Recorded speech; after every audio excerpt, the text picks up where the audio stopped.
Welcome to Fun and Fun Suspense. Today I have come with the story Canterville's Guest House, which is written by Shagnik Pal.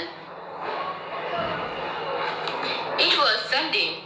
My father was walking up and down the bedroom, thinking where to go to celebrate our winter vacation. Dad suggested, "What about England, Ireland, or New Zealand?" Mom prompted in between and said, "I don't like places named after land." Dad said, "What about Rio de Janeiro after all?"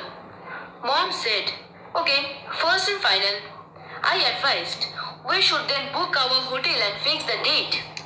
We fixed the date on 1st December. My brother Brandon was getting very excited. Dad spent the following morning searching for a good hotel at Rio de Janeiro.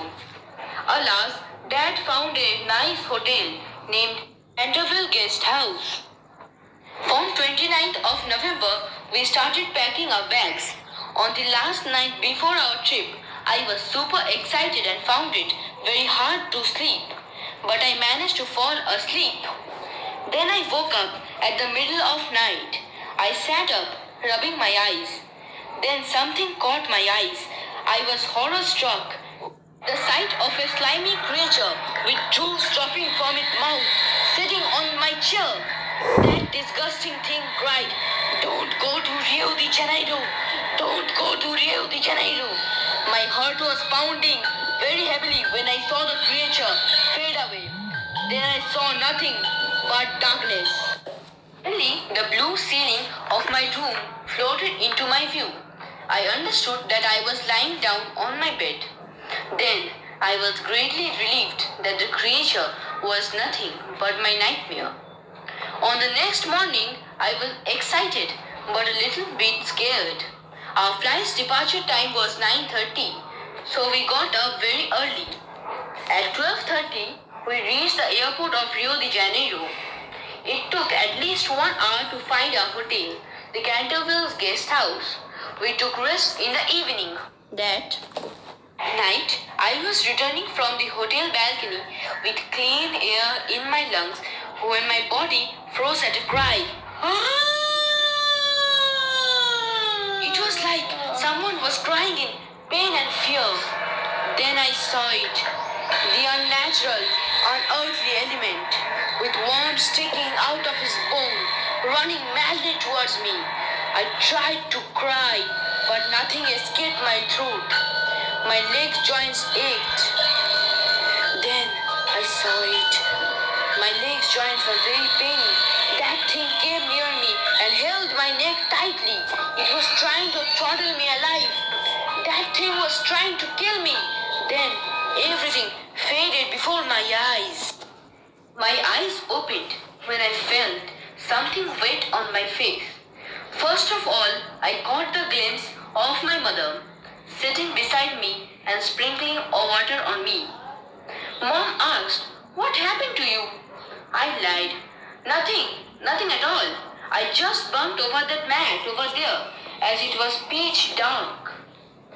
Then my father cast a doubtful look at me. I ignored it and continued, "In what position, where, and when did you find me?" This time, my dad spoke. "Last night, when we all were in bed, I remembered that you were in the balcony. I went there to call you and was horrified when I saw that you were lying there with your eyes wide open. Then I whispered to myself, 'This can't be happening. This is impossible. I'm sure dreaming.' I was sure that some kind of mystery was hidden in the hotel. That day, we went to Christ the Redeemer. It was just beautiful. Then we went to Sugarloaf Mountain. We also rode the ropeway there. It was just amazing and awesome.